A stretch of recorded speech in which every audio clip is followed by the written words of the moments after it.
Guys. So first chapter हमारा है ये basic introduction to iOS application development. जब भी हम स्क्रैच से आईफोन एप्लीकेशन डेवलपमेंट सीखते हैं तो उसके लिए कुछ चीज़ें सीखनी बहुत ज़रूरी होती है before we start to the development. So वो चीज़ें क्या है, क्या लैंग्वेजेस है, क्या टूल्स है, क्या सिस्टम रिक्वायरमेंट्स हैं, वो रूल्स एक बार देख लेते हैं। वो हमको हेल्प करेगा through out the development. Environment समझ लेंगे तो उससे ईजी हो जाएगा डेवलपमेंट। सो हम पहले चेक कर लेते हैं कि what are the prerequisites. तो यहाँ पे हमको तीन चीज़ें हमको ध्यान में रखनी बहुत ज़रूरी है और वो चीज़ें हमको हमारे पास चाहिए for developing the iPhone application. First है एप्पल मैक सिस्टम। वो कोई भी हो सकता है, MacBook Pro, Air, Mac mini या आई मैक, जो कि लेटेस्ट ओएस सपोर्ट कर रहा है। वो कोई भी सिस्टम हमको हेल्प कर सकता है for programming for the iPhone application development. So although हम विंडोज सिस्टम भी यूज़ कर सकते हैं using the virtual system, but for the programming it will be bit slower. So better option is कि हम एप्पल मैक सिस्टम ही use करें for the development, क्योंकि इसमें जो सिमुलेटर वगैरह की साइज़ होगी वो size virtual system easily adopt नहीं कर सकते। सो हम मैक सिस्टम में ही उसको प्रॉपर चला सकते हैं, उसको प्रॉपर रन कर सकते हैं और परफॉर्मेंस भी अच्छा रहेगा उसमें। सो डेवलपमेंट फास्ट कर सकते हैं हम। तो ये हमारी फर्स्ट रिक्वायरमेंट है, हमारे पास MacBook Pro, Air, Mac mini या आई मैक चाहिए। दूसरा है Xcode version. Xcode main tool है जो कि हम यूज़ करने वाले हैं आईफोन एप्लीकेशन डेवलपमेंट के लिए, जहाँ पे हम पूरा पूरा प्रोग्रामिंग लिखेंगे, जो कि हम एडिटर बोलते हैं। स्पेशलाइज्ड एंड कस्टमाइज एडिटर है जो कि एप्पल खुद प्रोवाइड करता है for developing iPhone applications, native iPhone applications actually, जहाँ पे उन्होंने सारे टूल्स, सिमुलेटर्स सब अवेलेबल रखे हुए हैं, जो कि उनकी दोनों लैंग्वेजेस सपोर्ट करता है, Swift and Objective C. And also वो लोग command line interface, compilation, debugging, all the facility वो वहाँ पे देते हैं। सो एक्सकोड हमें चाहिए। अगर एक्सकोड इंस्टॉल नहीं है तो हम इंस्टॉल भी कर सकते हैं। हमारे केस में देखते हैं कि कैसे हम उसको फाइंड कर सकते हैं। तो फर्स्ट ऑफ ऑल हमें जाना है फाइंडर में। फाइंडर में जाके एप्लीकेशंस में चेक करेंगे तो यहाँ पे हम देख रहे हैं हमारे सारी एप्लीकेशंस जो हमने इंस्टॉल कर रखी है। तो हमने एक्सकोड भी इंस्टॉल कर रखा है यहाँ पे, तो हमको दिखा रहा है वहाँ पे लेटेस्ट वर्जन जो इंस्टॉल किया हुआ है। अगर इंस्टॉल्ड नहीं है आपके केस में तो कैसे कर सकते हैं, तो सिंपली जाके ऐप स्टोर में जाना है, जाके मैक के सारे टूल्स अवेलेबल हैं, तो यहाँ पे जाके हमको सिंपली सर्च करना है। तो हमको ऑलरेडी दिखा देगा यहाँ पे। अब यहाँ पे हमने ऑलरेडी इंस्टॉल कर रखा है और इसमें कोई नया वर्जन अपडेट आया हुआ है, तो हमें अपडेट का दिखा रहा है। अगर आप फर्स्ट बार कर रहे हो तो वो आपको अब इंस्टॉल का ऑप्शन दिखाएगा और इनिशियली वो आपको एप्पल आईडी पूछेगा। एंड ये सारे टूल्स जो डेवलपमेंट टूल्स है वो सारे फ्रीली अवेलेबल हैं, तो हमें कोई भी चार्जेस देने की ज़रूरत नहीं, वो फ्रीली अवेलेबल होंगे एप्पल के साइट पे भी। तो हम कभी भी उसको डाउनलोड भी कर सकते हैं, कभी भी अपडेट भी कर सकते हैं, उसको ऑटो अपडेट में भी रख सकते हैं हम। तो लेट्स से हमारा एक्सकोड ऑलरेडी यहाँ पे इंस्टॉल्ड है, तो हम उसको ओपन करके चेक करेंगे कि उसका एनवायरनमेंट कैसा है, कैसे उसको यूज़ कर सकते हैं। सो यहाँ पे देखेंगे वेलकम टू एक्सकोड वर्जन हमको दिखा रहा है और नीचे तीन ऑप्शन है हमें, create new project, clone and open existing project. कोई भी नया प्रोजेक्ट स्क्रैच से स्टार्ट कर रहे हैं, कोई भी नई एप्लीकेशन हम बना रहे हैं, तो फर्स्ट ऑप्शन हमको चूज करना पड़ेगा क्रिएट न्यू प्रोजेक्ट।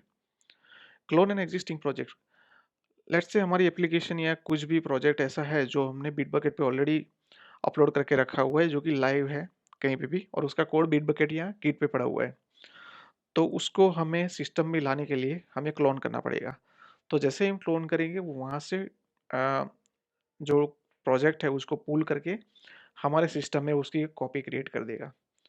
सो वो ऑप्शन इसके लिए यूज़ हो सकता है। ओपन एंड एग्जिस्टिंग प्रोजेक्ट है कि हमारे सिस्टम में ऑलरेडी कोई प्रोजेक्ट पड़ा हुआ है, उसको हमें ओपन करना है, तो हम डायरेक्टली यहाँ से ओपन करेगा, ये पाथ पूछेगा कि कहाँ पे एग्जैक्टली पड़ा हुआ है और वो डायरेक्टली यहाँ से ओपन कर सकते हैं। अपार्ट फ्रॉम दैट कुछ सेटिंग्स होती है एक्सकोड में जो कि जानना बहुत ज़रूरी होता है। उसमें ये होता है कि एक्सकोड प्रेफरेंसेस, तो प्रेफरेंसेस ये it's kind of settings. Windows में जिसको सेटिंग बोलते हैं, यहाँ पे उसको हमें कुछ चीज़ें यहाँ पे दिखाएगा जैसे कि जनरल है, बिहेवियर है, नेविगेशन है, थीम्स, ये सारे ऑप्शंस हैं जो हमको यूज़ करने पड़ सकते हैं कभी भी। तो फर्स्ट ऑफ ऑल देखेंगे जनरल टैब में, उसमें हमको अपीयरेंस चेंज करने का ऑप्शन दिखा रहा है। सिस्टम अपीयरेंस हमने रखा हुआ है, तो हम फॉर एग्जांपल सिस्टम में भले ही उसमें डार्क या लाइट डायनेमिक रखा हुआ है, बट एक्सकोड में हम कस्टमाइज़ कर सकते हैं कि फॉर एग्जांपल मुझे लाइट लाइट थीम ही चाहिए, मुझे डार्क थीम ही चाहिए, तो वो ऑटोमेटिकली वहाँ पे अप्लाई हो जाएगा एक्सकोड में। और बाकी के ऑप्शंस भी ऐसे ही हैं, हमको जैसे रिक्वायरमेंट के हिसाब से उसको कस्टमाइज़ करना है तो यहाँ से कर सकते हैं। उसके अलावा हम बिहेवियर चेंज कर सकते हैं यहाँ से, कुछ नेविगेशंस के ऑप्शंस भी दिए हुए हैं, थीम चेंज कर सकते हैं एक्सकोड में, फॉर एग्जांपल फॉन्ट स्टाइल या अपीयरेंस, हमको बैकग्राउंड टेक्स्ट कलर वो सब चेंज करना है, अपने हिसाब से एक्सकोड को कस्टमाइज कर सकते हैं हम। इतने सारे थीम्स अवेलेबल हैं। उसके अलावा ये सारे शॉर्टकट्स हैं जो कि हम यहाँ से यूज़ कर सकते हैं कभी भी जब ज़रूरत पड़े तब। उसके बाद आता है कंपोनेंट सेक्शन। ये इंपॉर्टेंट सेक्शन है, यहाँ से हम सिमुलेटर डाउनलोड कर सकते हैं। जो भी लेटेस्ट ओएस सपोर्टेड सिमुलेटर्स हैं वो यहाँ पे उन्होंने दिए हुए, डिफ़ॉल्ट तो उसमें अवेलेबल होंगे ही एक्सकोड में। जब वो ओपन करेंगे वो रन करने के लिए दिखाएगा, वो हम देखेंगे नेक्स्ट वीडियो में। अभी हमको ये दिखा रहा है कि यहाँ पे इतने सारे सिमुलेटर्स अवेलेबल हैं जो कि हम कभी भी डाउनलोड करके उसको सिस्टम एक्सकोड के साथ कनेक्ट कर सकते हैं, तो हम उसमें रन कर पाएंगे एप्लीकेशंस। अभी के लिए हमें ज़रूरत नहीं है उसकी। उसके बाद है लोकेशन। ये इंपॉर्टेंट सेक्शन है, यहाँ पे 3 ऑप्शंस हमको दिखा रहा है, derive data, archives and command line tools. Derive data में क्या होता है कि कोई भी प्रोजेक्ट हमने ऑलरेडी ओपन करके रखा हुआ है, तो उसका कैच यहाँ पे मेंटेन हो रहा है डिराइव डेटा के अंदर। तो जब भी नेक्स्ट टाइम प्रोजेक्ट कंपाइल या बिल्ड करेंगे, तो वो फर्स्ट ऑफ ऑल वहीं से सेटिंग उठाएगा और वो रन कर देगा फटाफट से।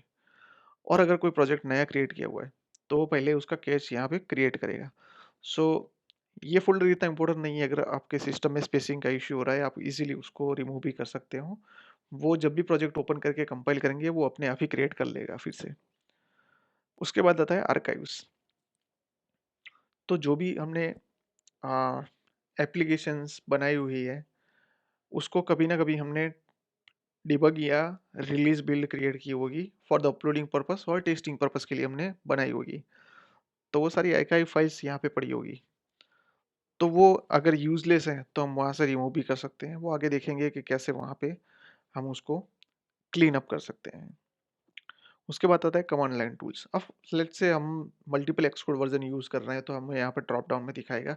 बट हमारे केस में भी ऐसा ही है कि एक ही एक्सकोड वर्जन हम यूज़ कर रहे हैं, तो हमें एक ही दिखा रहा है और लेटेस्ट वाला हमने यहाँ पे डाला हुआ है। तो ये सारे बेसिक ऑप्शंस हैं जो कि हम कहीं ना कहीं अपने डेवलपमेंट में यूज़ कर सकते हैं।